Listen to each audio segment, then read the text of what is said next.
Today on Energy Contact, sometimes people describe modern communications methods, the phone, the internet, things like that, as signals that travel like nerve signals through our bodies. And we nod, but maybe we shouldn't, because most of us have no idea about how nerves communicate in our bodies. Well, today, even if you've had plenty of anatomy courses, you're going to learn things about your nervous systems that nobody has told you about before, and what they have to do with your spiritual self and your core. It's coming up right now on Energy Contact.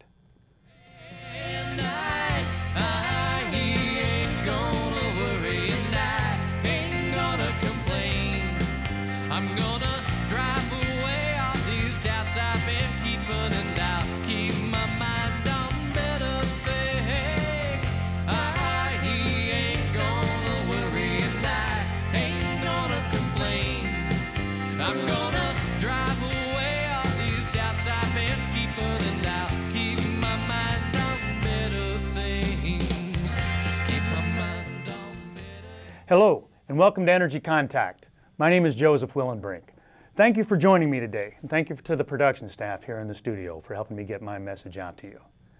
Energy Contact is a series I'm presenting as a public service. It's about attaining perfect health, growth, self-improvement, and it's about realizing your full potential. It's designed to present you a new way of seeing yourself and seeing the world around you. We're talking about things that have to do with making an energetic contact with yourself internally and with your environment. There's no difference between the body, the mind, the spirit, the emotion, the intellect, the ego. There's no difference between mass and energy. Goodness, we love to categorize and separate these things out, but the more we try to do so, the more we realize there's just no difference. And so all that health and growth and self-improvement take place at the interface, where we bring that energy into contact with the physical self. We're presenting on these programs a brand new paradigm that's thousands of years old. We're presenting extraordinary topics for ordinary people. And let's move right ahead with that, and let's bring up our first slide. Everyone, please know that I am not a doctor. I don't want to be a doctor. This is in no way a medical advice show. I don't give a medical advice. If you need some medical advice, go find a doctor. There's important information on this slide. I'll ask you to read it thoroughly and awarely. We'll leave it up there for a couple of seconds. And when you've kind of got it down, if you will, do me another favor and go locate a pencil and paper. Here's why. At the end of this program, we're going to run some credits. And on those credits is going to be contact information for me. I welcome you to contact me. I hope you will. But in order to contact me, you're going to need that contact information. Now, there will be plenty of time to jot it down, but there won't be time to go and look for your pencil and look for your paper. So if you'll get that now, you'll be ready when the credits roll. And I'll appreciate if you do contact me. All right, let's come back up here. Today's show is show number 31. And if you're tuning in for the first time, thank you. Thanks and welcome. I think there's plenty on this show of value to you. I think you'll enjoy it. These shows are sequential. They build. And so we aren't talking about things today that we've introduced, that we've brought up on other shows. So there's a little ramp up stuff, a little up to speed stuff that you might be missing on. But I'm doing my very best to make each show have standalone value. And I think this show will give you a lot just by itself. However, if it is your first time or one of your first times joining me today, and what you see piques your interest, then please look around. There are previous shows airing at later times, sometimes here in this neighborhood or sometimes in the different cable neighborhoods where your friends live.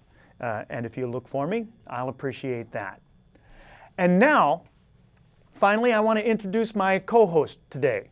It is with great pride and pleasure that I introduce Slim to you. Slim is here on the show to help us understand that physical self that the energy contacts. Since we're investigating what energy contacts in the physical self, we need to know a few things, don't we? We need to understand something about energy, but that energy is just a concept. It does us no good way out there. Slim is here to help us understand what it is that the energy contacts. Remember, a body without energy is just a corpse. You can go to the funeral parlor and see them all day long. An energy without a body, Well, it might be a number of wonderful things, but it's not human. So Slim helps us understand what the energy contacts. All right, let's move along. Previously on Energy Contact, we have been discussing the body intellect and the anatomy that it builds. We've been seeing how the same materials in our brains that give us thought, memory, intellect, recall, reason, memory, logic, how these things are in every cell of our body. We've seen how that body intellect builds us, how thought builds anatomy. Recently, we've been looking at our nervous system over the past few shows, and we've looked at what we'll call the brick and mortar of its structure, sort of the physical anatomy of our nervous system structure, from the brain and the spinal cord, the central nervous system, out to the periphery. We've been seeing what it all has to do with our spine and our core and our spiritual self. And we've seen over the past few episodes that there is a completely separate, a completely independent brain in our core, in our gut. It's in our viscera there, and it's been there for centuries. It came from our evolutionary ancestors. It's been there a long time, but science has only rediscovered it a few years ago, back in the early 70s. The old yogis and the mystics, by the way, have known about it for thousands of years. We've spoken a little bit about what all this has to do with that mysterious energy that those old yogic mystics called Kundalini energy. All right, well today and over the next few shows, we're going to start to have a little more fun with all this. We're going to get out of the brick and mortar a little bit. We're laying the groundwork today for a very esoteric awareness. It used to be believed that our nervous system was electrical. As a matter of fact, we've presented it sort of as an electrical system the past few shows. We've seen it as very different from the sort of the gooey chemical structure of our immune system and of our endocrine system, our glandular works. Now, again, just over the past few years, science is discovering that these things are all the same. We're going to investigate some of that today.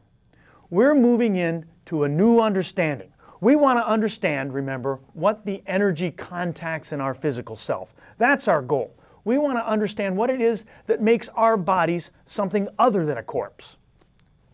So today, we are going to rediscover a long-forgotten nervous system. Just like recently we discovered that long-forgotten enteric gut-brain. We'll barely have time to introduce it today. And then later, we'll learn what that has to do with the Kundalini energy that I've been alluding to. We'll learn what it has to do with that sort of mystical energy. What is that mystical energy in the first place? And what does it have to do with tangible, measurable science? What does it have to do with our nervous system? What does it have to do with the ways we block energy flow? And knowing that, what can we do to unclog those flows and achieve our perfect health? All right, lofty goals. We'll at least scratch the surface today. But first, let's take a little break. Now is the part of our show where we're going to take our virtual field trip, a journey, if you will, in your mind's eye. And today, you are going to go for a drive. You're going to go for a drive on a very special freeway. Y'all hooked up? Hop in your car, because as you get on the entrance ramp already here, you're noticing that that vehicle is starting to take over. Cool, it's taking over in a very good way. And now you're really more of a passenger than the driver. The next thing that you'll notice is, boom, all of a sudden you are traveling at the speed of light. You're just a blur. And all you see are these blurring streaks of lights around you, and you're thinking, whoa, this is awesome. Then you look around and you will notice that you are the only car on the road. Cool. And then you realize that this road is for you only. And that this freeway is one of many freeways. You look up and you look down, and there's other freeways above you, below you, left and right, horizontal, vertical. There's billions and billions of them, all just moving at the speed of light. On every single one, just one car. And you look in that one car, and there's a passenger, and in every single one car and every single freeway, that one passenger is you. just like a science fiction movie. Only it's too unbelievable for even that. So where could you be? You're taking a journey through your own body. Hold that thought. Let's go back a moment to that old-time science that we've been discussing over the past few shows. We're going to recall a few terms today. We have a sensory system, you'll recall, that is the signals that the periphery of your body sends to your central nervous system. It's the receivers of the CNS. And then we have a motor system. It's the system that the central nervous system sends back out to the periphery. So, using our example, imagine you go to pick a rose and you touch a thorn. It's the sensory system that says, "Oh, sharp," and it's the motor system that says, "Let go." Remember those two terms, because we're going to come back to that a lot today. What you're going to see is we're developing a network here. There are billions and billions of signals going on right now as you're watching Energy Contact. They're coming in, they're being received, they're going out, they're being transmitted. At this point, we're still looking at a traditional model, and everything seems very electrical.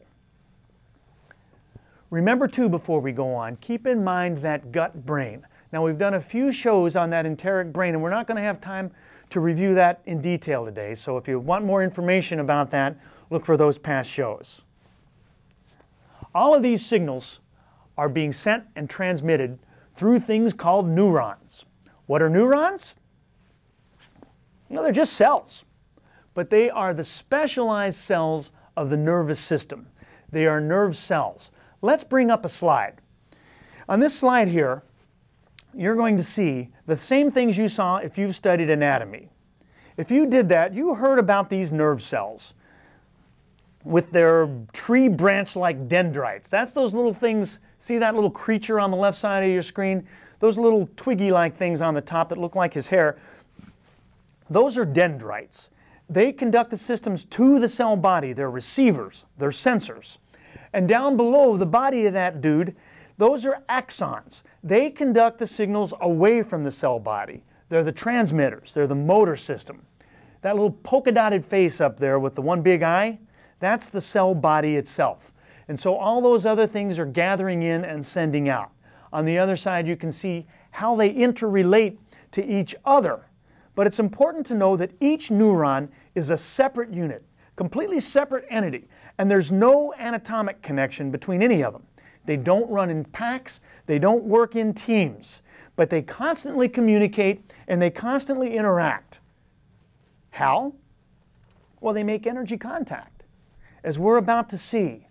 Let's go right to our next slide. And you'll see in this next slide a classical picture of a classical synapse. There it is on the left. Looks like a animal's paw or something. The synapse is just a point of junction for the transmission of nerve impulses. Synapses shoot little energetic signals across empty space to receptor neurons. Again, if you've studied anatomy, you've heard all about the famous synaptic cleft. On that picture there, it's that tiny little space in between that pinkish part on the top there, the synapse, and that bluish axon there running below it. All right, let's come back up here. Every cell membrane, that's the wrapping of those things, of every neuron carries an electronics charge. We're still on the classical model. And what is that electricity? Well, it's energy, but we're going beyond that. That traditional model tells us that just outside this neuron cell membrane is a bunch of positive and negative ions just floating around. And they're moving around like the poles of a battery. And when the sensory system is engaged, what happens is little electric currents flow and the poles shift. They flip-flop. And that flip-flop causes the electricity flow to change and motion occurs, movement occurs. But we're going beyond that as well. Nerve reactions are in fact electrochemical in nature, chemical reactions that create energy flow. But we're going even beyond that. These things aren't just nerve reactions, as you'll see. Now, all chemical reactions, just chemical reactions in general, they desire equilibrium, homeostasis, balance. The body intellect, it desires balance too. Balance, and for that matter, peace and reconciliation. And all of that is what makes stuff happen. And so that body intellect is causing another type of motion.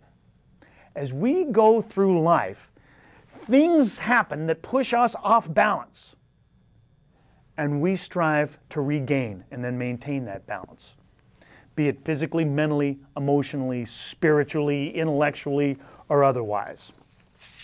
All right, so the energy in your brain and your spinal cord, the energy that they use, is no difference than the energy that runs your stereo, your toaster oven, your lights, the things in your house. Energy is just energy. In fact, they're no different than the energy that keeps the cosmos in order, that keeps the planets moving, that keeps Mars from bumping into Jupiter. All that same energy is the same as any other energy. It's the same as every energy that runs every little function in you. Okay, so we know now that there's no difference between the body and the mind and the spirit and the emotion and the intellect and the ego. Now we're seeing that that energy somehow has an intelligence of its own, an awareness to it. At the very least, it is innately just laminated, connected to some intelligent source, if the intelligent source isn't just it itself. So that awareness exists, even if we are not consciously aware of it. And to understand ourselves, we want to gain that awareness. We want to understand something about it, because we know now that that awareness must be spiritual as much as it is physical. It must connect from the center of us out to the periphery of our body. And you are a creation of that awareness and that intellect. All right, all of this stuff, it's spacey enough. And remember, we're still looking at the classical model. We're going a little farther off, because while that classical model is a valid one, and everything I'm telling you is in fact the case, it's incomplete. Again, we've long understood this nervous system as an electrical system, as sort of a dry system of electron flows. One of the reasons is because we've long had the tools to measure the electrical impulses of our body. And remember, science is obsessed with measurement and with reproducibility. But we've never really liked to look at the nervous system chemically, as we never like to see ourselves as like a big beaker of chemical reactions. Because we couldn't measure that beaker of chemical reactions as well. And also because there are factors about that are quite disturbing to us, as we'll see in a few minutes. Okay, but let's move up to our more complex model. How does this simple model of how we move relate to what we think and how we feel and how we act and how we react? If there's no difference between our components, those things have to be tangible and physical and measurable as well. All right, we're starting to get to the disturbing part. Because what does that mean? Does that mean that my soul, my spirit, my longings, they're just a series of chemical things going on? Well, of course that's what they are. What else could they possibly be? But that's just sort of one way of spinning it. Just as equally, we can say that our simple motions and even our primitive body functions are all a day-by-day, moment-by-moment miracle. They're a connection and a playing out of this sort of intricate network, this series of interactions, this network connection with some universal, some divine something or other. Every blinking eye, every beating heart, just a mystical, magical, miraculous masterpiece. So we're moving on to better things and to those more disturbing things. Let's forge ahead. Forge ahead from an old model of electrical signals across synaptic clefts to a new chemical model of things called receptors and ligands, peptides and hormones. Let's get back to the reception, or to the entrance ramp of our freeway. I guess it is a reception ramp. We're getting back to the axons and dendrites for a second. We've known about them for years. And remember, if they are the receivers and the transmitters of the neurons, they have to be receiving and sending something. And if they are, that something has to be something that we can measure. Well, at the turn of the 20th century, smart scientists began to postulate about the existence of something that they called a receptor. But they didn't really know what they were talking about, and they didn't really know what they were looking for.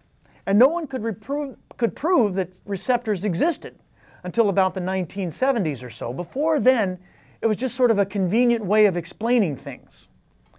Well, in the very early 70s, another set of smart scientists proved that receptors existed by starting to isolate them. They found them and isolated them one by one. So what are they?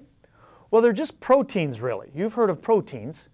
Receptors are just proteins, but they're specialized proteins. And each neuron might have millions of receptors on its surface. And we have billions and billions of neurons. So do the math. There's lots of these things in here, and we couldn't see them until the 1970s. What else is going on there that we can't see? Each of these now named receptors is an endpoint for its own unique vehicle on its own road, on its own little chunk of the body's superhighway that we're riding on. These receptors are sensors. They're sensory system things. They're receivers of information. So now we know the receiver. We know the destination. What are they receiving? Well, recall again that we are about 80% water.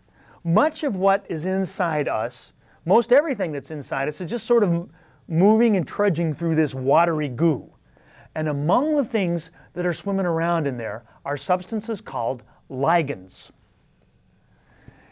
These ligands are swimming around there looking for receptors. This is a very different model than that synaptic cleft model. Ligands swim around and they seek to bond with their receptor, but not just any receptor. They keep searching until they find the right one. Like a very specific key will only fit a very specific lock. So the picture of a ligand and a receptor is much different than the synaptic model. Let's bring up another slide and we'll take a quick peek. We won't even begin to explain this picture yet, but you can already see we're getting a little more sci-fi. These are models of what receptors and ligands are doing in your body. Now, these ligands can be classical neurotransmitters. They can be the things that you learned about if you took a good anatomy class. They can also be steroidal, which includes things, hormonal things, sex hormones primarily, among the other natural things and some of the synthetic things that get all the press these days. All of that accounts for under 5% of what's going on in your body. But over 95% of ligands are peptides. And this is the 95% that we didn't even know about until the 1970s. In other words, until the last quarter of the 20th century, we had about 5% of the big picture of ourselves. And to this day, that 5% is pretty much all that's being taught. Let's come back up here. Ligands are studied by neuropharmacologists. Those are the bench scientists who invent new drugs, who invent new pharmacological items. But your doctor might not know a whole lot more about them than you do. Well, over the next few years, we're all going to learn a lot more about them because breakthroughs are being made. These ligands and receptors are the substances that explain why you feel the way you feel, why you act the way you act. They explain why you say things like, "I will never do that again," and then 2 minutes later, there you are. And they are the roots of where Western technological science is meeting prehistoric intuitive mysticism. Whew. All right, let's recap for a second. We have seen that we have a completely different brain in our guts that we didn't know about until the 1970s. Now we're seeing that we have a completely different nervous system that we didn't know about until the 1970s. So before our ancestors had, as a matter of fact, before our ecological ancestors even had spines, this goes way, way back in evolution, before they had axons and dendrites and synaptic clefts and things like that, they had receptors, and each of those receptors had its own ligands, and they had brains right in their guts. Conventional thought will tell you that these new systems came along and sort of evolutionarily replaced these old things. But now we're learning that's not true. These old ancient things have been evolving too. They're a part of us. They're doing something.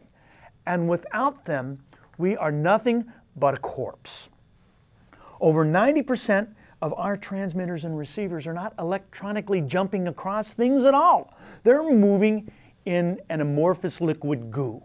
What are they? They are the internal forces that animate us.